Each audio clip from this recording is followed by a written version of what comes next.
It is a brand new edition of Hockey and Hounds, brought to you by Ticketmaster. Make more memories live with the head coach. A great sweatshirt, by the way. It says Dogs and Freedom. I love both of those things. Yes, Judy Clark found it for me. It's fantastic. It's my favorite color, too. Like, I love military green. Yeah.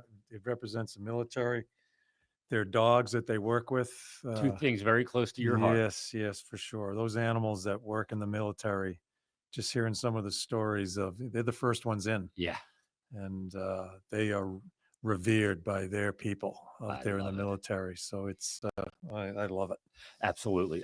Torts, let me first ask you about the Eagles, because the rising tide can raise all boats. And what the Eagles are doing in this town, they're going to another Super Bowl. And you see the lather, you see the vibe, you see it in the building right now, too. And you're going to see it on the 8th of February, the day before it, when you guys play the Penguins. That vibe around the city, it affects all sports, doesn't it? Yeah. And I got a chance to go to some Phillies. I've never been to an Eagles game. I'd love to at a point in time. Been to a number of Phillies games where their level is very high also. Yeah. It just kind of, you just kind of start thinking, for me, I sit back and say, man, can we just ever get it there? And what this city would be like to have all three of these sports going. And obviously the Sixers are fighting a little bit, I believe. But for our point of view, to feel that, and I know our players feel it too. Yeah. To want to be involved in something like that when you're playing. We talk about meaningful games, but that's the real shit, right? Yeah. And we want to get there. We're going to get there one way or another. And don't fight it. Let's get there. Yeah. Let's work to get there. Yeah, we've got to do our own work to get there. They have, those other organizations have. Yeah. And we've got to do our own work to get there. And watching those two teams, you mentioned the Phillies and the Eagles, it's really apparent they have something that you've been really instrumental in building here. And that's a camaraderie and a culture. Yeah. They both have. I know that Phillies team. I know you talked to Rob Thompson quite a bit. Yeah. That team's got that culture. Those guys will go to the wall for each other. And you see that with the Eagles too. It's important. You know, with the Eagles, you see with Philly, they're just the Phillies. You can sense it when you're in the stadium. You can just sense it with them. Vibe. Yeah. With football, I think it's such a contact sport and all the things that go with a football game. I think it brings it into even more. You have to have camaraderie with that. Yeah. There's so many men on that team within their roster, and so many situations brings up that type of emotional vibe that develops camaraderie and working together. Yeah, and so and with those situations, they've accepted the pressure that comes with it, right? Yeah. And they live in that, and that's something I hope we can get this organization to. Yeah, totally agree. You've managed now you play the Devils again coming up on Wednesday night. You've managed to play them twice really well, 3-1 win and then a 4-2 win at home on Monday. Two very different games. But let's focus on Monday real quick, because I thought you guys really stood in there and maybe played their game a little bit, but you outplayed them at their game. Yeah, we obviously a lot more events in the second game than the first game. The first one was a nothing burger. Yeah, it was really, it was for us on the road. It was a good one, for us to win. And but they're missing Heishier too, which is one of their top players. So they're a really good club. Sooner or later, and it's the second time in a couple of weeks, and now we're going to their building. They're going to turn it up there also. They're going to try to make us play their game. My whole talk before the game was, remember how we played in Jersey. I don't think it's going to be low event as it was in Jersey, but we blocked shots. I think we blocked 30 plus there. We blocked 25 the other night, or last night in our win there. But we're also going to have to develop offense with them. We're also going to have to get our transition game going with them. I thought for a good number of minutes we did. Second period, we had some really good minutes. The last flurry was the last flurry was really good, but they had some too. Yeah. And key for me is use that top line of theirs. Brad, who's having a hell of a year, Palat. We've got to get to them early before they get it wound up through that neutral zone. To stop Jack Hughes coming through the neutral zone with a full head of steam, you're not going to be able to do it. It's like McDavid. Very similar. And so that's the key for us. Not not to defend and be on our heels. We want to be on our toes. I thought both teams did a really good job Push. of checking on their toes Mhm. because they jammed us, we jammed them. You hope you get a couple of bounces that going the other way. We get a tip in a goal. We get the second goal. It was a rebound that maybe the goalie should have caught, but we end up capitalizing because we're going to the net. It's something we stressed before the game Yeah. is getting to the Straight paint. lining to the net. Yeah, Faraday yeah, goes. yeah. And we end up scoring a power play goal off their defenseman. So Yep. a little bit of luck our way.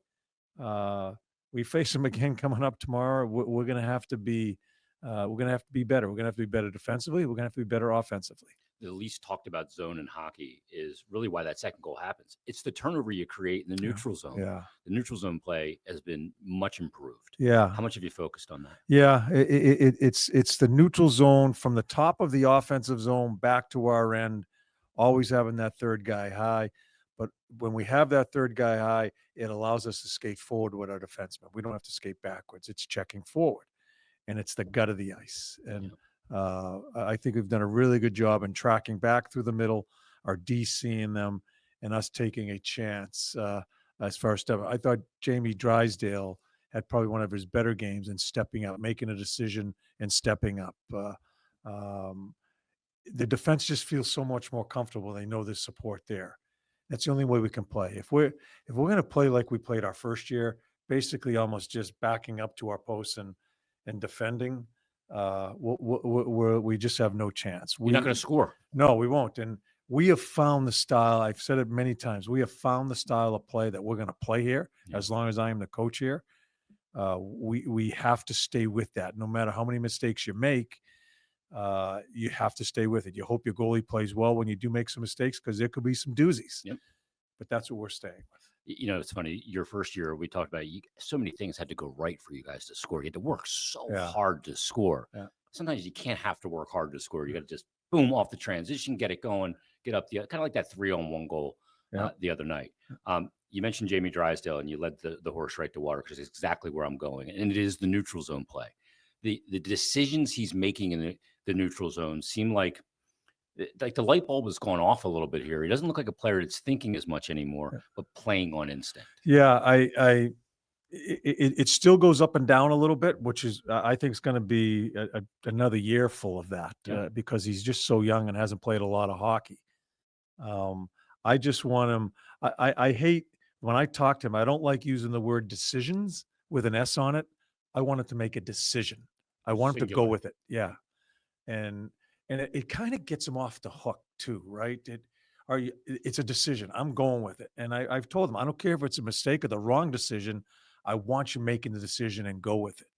And I think with his legs, I think it helps his game because then he gets there. Mm-hmm. And he's done some great things, escaping with the puck and getting us out of our end zone. He's playing more north, not looking to his partner, making D-to-D plays. He's looking to get the puck up the ice. So there's still a lot of work there, but he's showing you what he's capable of. Yeah, now but he's growing getting there and staying there. Yeah, he's growing. Yeah, and so a lot of work to be done. I can't give you a definition of what he is. I won't be able to, and I'm not going to pretend I can. We're going to keep working with him as far as being aggressive with him and him being aggressive, and we'll see where we go with it. One guy you guys have poured a lot of work into was Rasmus Ristolainen. There was a lot he had to wash off his hands from his years as a pro. We know the size, the skill, the skating, and all that. It's really come together towards. But I think the most impressive thing from Risto's standpoint, and he gets full marks for this, the difference between his best game and his worst game is very small now. Yeah. It used to be a chasm between the two. Yeah. It was the Grand Canyon. Yeah. His best game was way up here, but his worst game was a gong show. Yeah, that's concentration you're defining there. Yeah. And he listen, he's probably been our best defenseman for quite a while now. Yeah. Sandy started off really well. It's been up and down for Sandy a little bit now. I think Risto has probably been our best defenseman. And you feel like you know what you're going to get every time he jumps over. Yeah, and knock on wood, like I told him at the beginning of the year, I said, there's no more of this 45, 50 games. You're playing a full season. And I think the year before when he got banged up last year, didn't have a great summer because he was in the military. He has the obligation out there and didn't train the way he should have. I think he put a lot of work into his training. Him and I have gone through a bumpy road as far as understanding what it is, the style of play, and what's expected out of him. And I think he's found himself here. And yeah, everybody when You're it's proud of him, aren't you? I am proud of him because he shuts his mouth and plays, Yeah. and he's not going to fight, but he runs people over, Yeah. and he's not afraid. I don't want him to fight, but he's a big right-hand defenseman, and I think he stood in there really nicely here. With all the chatter going on around him, it's going to get worse when March comes, the deadline. Yeah. You're going to trade Risto. Let's be really careful here. As soon as you trade him, you're looking for the next one. You'll get everybody's looking for a right-hand defenseman. We have a righty that can escape and get us out of our end zone. Is Kill willing to plays. bang. So let's be really careful how we address this as we get closer to that deadline. Yeah, I'm not in the business of bringing guys in, fixing them to what I hope they could be, and then shipping them out. Yeah. I'm not a refurbishing factory. Yeah, there's a lot of work that goes into teaching and building. Let's just not throw away the pieces that we feel are going to be a big part of this when we get to be a really good team. And his contract, it may have been an albatross when he first came. I'm not even sure. Not anymore. This is it's gonna with the cap going up, and some of the deals that other D have already made, and what's going to happen here. It's going to be a pretty club friendly contract as we go through. Yeah, and that consistency is a huge part of that. Speaking of consistency, since Christmas, we talked about it. How a coach sleeps at night based on his goalie situation. You're throwing Urs out there quite a bit, and he's answered. I saw that puck go over the glass late in the Devils game, and you're going, "You got to be kidding me!" Yeah. In this spot, you're gonna shoot over that, but he bails himself out. Yes. Makes some big saves on that PK. Yeah. So all's well that ends well. Yeah, you were reading my mind on the bench when he throws out of the building. He's not great with the puck. Nope. I think Feds is unbelievable with the puck as far as he's a third defenseman back there. Yeah. Urs doesn't know when to tie it up, when not to tie it up. He's not good handling it. I don't care. I just wanted to make the saves. And it's funny. I just was talking to Dilly about the one he threw out of the building. And I just, I don't give a shit. I just want him to make the saves. And he did. He made some huge saves last night. It was the time of the saves, too. Yeah. He battles off, Hughes with a blocker save and just good rebound control. The thing with him that I've noticed, when he's dialed in, he never overplays his position. No. Very under control. That's great to see. Yeah. Let me ask you a question about set plays off faceoffs. There's a lot of talk around the league. Save percentage is down for goalies. Yeah. And a lot of the top goalies kind of commented on an article that Kevin Woodley, our buddy from Vancouver, did, that there's no wasted shots anymore. It's not throwing cookies on goalies. They want to maximize the shots. Yeah. So therefore it brings down the attempts and doesn't inflate the save percentage numbers. As a result, are we seeing more set plays off faceoffs? You guys get one on the power play. Yeah. Starts when Frosty wins the draw. Yeah. TK supports, chips it back. Brink ends up with the goal. Yeah. You doing running more set plays? Yeah, we have quite a few set plays. Darryl Williams is in charge of all our face-off offensively and defensively. We talk about him all the time. There was a time probably about 3 weeks ago when I just thought we were struggling and we were turning things over. I told him I don't want any more. I don't want any more set plays. I want to say if we win a face-off, I want the puck to the net. Yeah. And I want to start banging around in the blue. Now, you can't stay that way all the time because these guys want to be creative. And, TK, TK's all over the map with these face-off plays. And Darryl does a really good job. Willie does a really good job with that as far as, just giving them an idea how they're going to defend it, man on man, zone coverage, all that comes into play when you set up these plays. So they do them, they like them, but they don't always work. And I just don't want us to get stubborn when the play isn't there. Let's just reset the play. It may have to put over the weak side. And we reset ourselves offensively. Flip the ice. I just don't want us getting stuck into a play where it's a turnover going the other way. Yeah. So that's what happens with guys when it's a set play.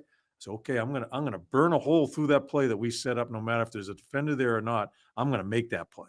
That's what ends up going the other way. And it doesn't give us a chance to forecheck or get any shot to the net. Yeah, how are you managing Mish right now? At times it looks like his legs are pretty dead. Struggle. Yeah. Mentally a little bit too. He's still making plays at times. Yeah. The consistency's not there. How you managing him? Yeah, as I see it, I manage it. Like last night, he doesn't play much in the third period. He looks slow. We're defending a lead against a really high potent offense. If they score one with 9-10 minutes left, they're going to try to ramp it up on us. So he lost some ice time there. trying to put him in spots to help him, offensive spots, power play. He won't miss a power play, but it's been, and it's going to get harder for him. Not getting easier. No, he started off great, a lot more energy. I think the travel has really worn on him. The amount of games that we're playing with this, especially a year of 4 nations, it's a lot for a 20-year-old kid that's not used to this type of travel, not used to the conditioning that we try to go through. I don't think it's one of the biggest things we have to do right after the season is make sure we get him the right conditioning program. So I don't think he's in the best shape. He's probably in good shape, that how he feels, but not the shape you need to be in to handle this type of grind. So I got to pick and choose where I put him. And I know there's a lot of spotlights on him as far as going to be a star and all that. Let's just slow ourselves down. We're trying to manage a 19, now 20-year-old kid to understand what it is to play in a National Hockey League. And if people piss and moan about where I put him or the lack of ice time at certain times, I don't care. I owe it to him to try to do the best I can for him to help him grow as a player here. Biggest thing with him coming over 2 years early is that he's learning this now, what it takes to play in this league. It's huge. And I don't care how much of a struggle he has for the next 30 plus games, because it's going to be a struggle. You know how it is. It gets locked down coming up here after this break. And then you start eyeing the playoffs. All these teams are jockeying. It gets locked down. There's not going to be a lot of room. It's going to be painful for him sometimes. It's heavier. Yeah. And I'm going to handle him the proper way and trying to help him succeed. And sometimes to help a young player succeed is take him out of spots and just try to pick and choose the spots to help him, to put him in areas that he will have some opportunity. Last thing before we get to our dog, you're going to be coaching with Mike Sullivan for the 4 Nations. One of the biggest questions I have, and I think a lot is to be determined on how teams are going to come back from the 2-week break of 4 Nations. Some teams are going to come back. They're going to pick up right where they left off, good, bad, or indifferent. Some teams that are humming are going to come back and they're not going to find their footing. That's going to be a key. Are you starting to prepare your guys now for 4 Nations break? Yeah. You know what, how we're preparing is, and it kind of puts a spotlight on us a little bit, so many division games. Want to try to get as many points as we can in the bank before this, because I don't know what's going to happen after 9-10 days off. No control. You have no control, and I don't have a crystal ball. And what are they doing during those 9 days? We give them a workout program. Danny, our strength coach, gives them all the information. I think we got a good group of guys that'll be attentive, but I don't know, and you just never know where this all goes after that. So we're trying to grind away and get as many points now to put them in the bank and see where we're at and maximize that return if you can. Yeah. I worry about TK and Sandy because I would love for them to get a rest, but also I'm proud of them and so happy for them to get an opportunity to play in this 4 Nations. Now Urs is going to go. Yeah. I worry about great for him though. Yeah, it's mentally fantastic for all 3 of them. Yeah. But, I would never begrudge him that at all.